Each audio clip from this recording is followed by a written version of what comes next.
about 600,000 students in over 750 schools in 29 locations. Okay. Let's just say you've done 600,000. Where are they? Where are they? As in, do you have, what's your follow-up plan to ensure that this, what they've been taught, I mean, it's being put into practice, and at the end of the day, want to see the results?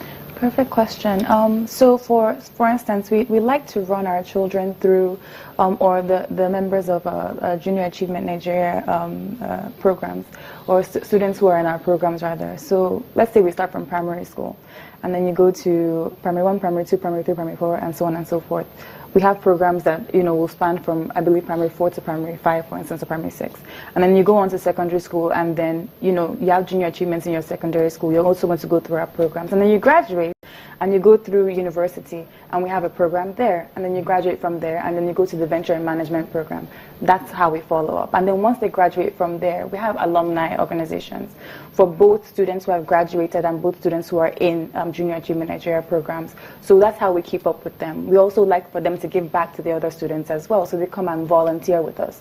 So they're constantly involved in our processes, and as we grow, they grow as well. So that's how we keep track of students within our program. Would you like to mention one or two that maybe you can easily tell us, okay, this person was part of our program? Definitely. We can mention, well, we have so many that we ourselves, we come into contact and they're like, I was a junior achievement. So Benga Sheson, who is, I think, was IT Youth Ambassador in Nigeria for a while. He runs an organization called Paradigm Initiative of Nigeria, and was very instrumental in improving technology amongst less privileged youth.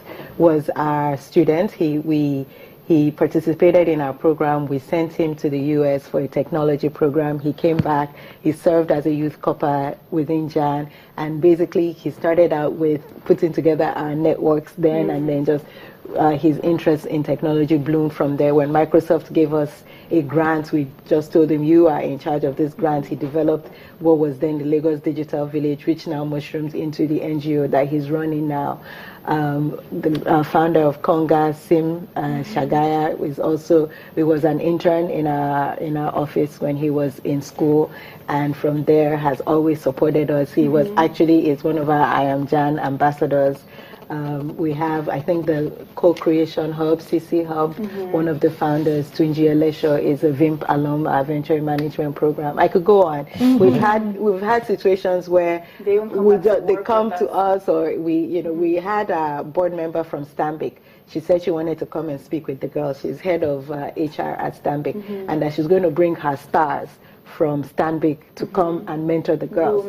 And when one of them got there, she's like, oh, madam, I was one of these programs. I did company program in secondary school. I did VIMP when I was a youth corper. She was like, so I should have even been, you should have been telling me this in the car. And we have that all the time. When we have our 15th anniversary, we're trying to invite Etisala to come and speak. And he also brought his stars. And they were also like, oh yeah, we were VIMP alums. We did so we come across them in all walks of life. Sometimes I walk into a meeting, I sit back, Auntie Simi. I'm like, no, we're all sitting at this table as we're all meeting, we're equal. Please don't call me auntie. But then she says, yeah, but I was a junior achievement student. And they had a lead camp alum who actually was supposed to be here with us today, who is one of the founders of Bella Niger, and she runs the Bella Niger Weddings page. So she was our most active participant in 2005 of lead camp. So she came and shared her lead camp experience and how that changed her life, and how she's now planning to run a .com and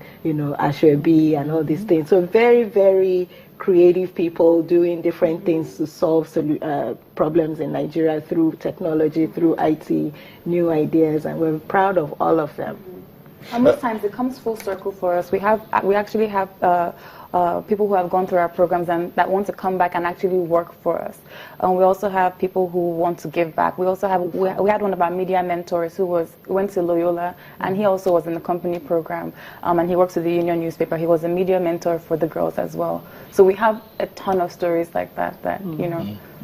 And today is the final day for this graduation camp. This graduation. So what's the program like? Well, we're just going to encourage them to go forth. All of them. The lead camp was sponsored by Union Bank. We're very grateful to Union Bank for making this happen. And so what we are doing now is the girls will go back to their communities, and the members of the Union Bank We Hub, it's a women's network that they just started. They're going to mentor them in doing community change projects. So all the branches across because the girls from the program are from Lagos, Abuja, Jos, Port Harcourt, and Enugu. Agatha is from Port Harcourt. Port Harcourt, yes, and she's from Antiayo in Lagos. And so we have so many of them. They're all getting their bags ready to go back to their cities. So they're going to connect with the We Help members in at Union Bank all across and do change projects in their communities. Now that you've been part of this, how do you take it back? What are you going to improve in your community? And then they'll be mentored by these women from the We Help. So we're really grateful. It keeps going. Yeah. It doesn't stop after this today. The question I wanted to ask is, that gap, yes, what the Lead Camp does to bridge the gap, mental gap between the male and the female in the society. Yes.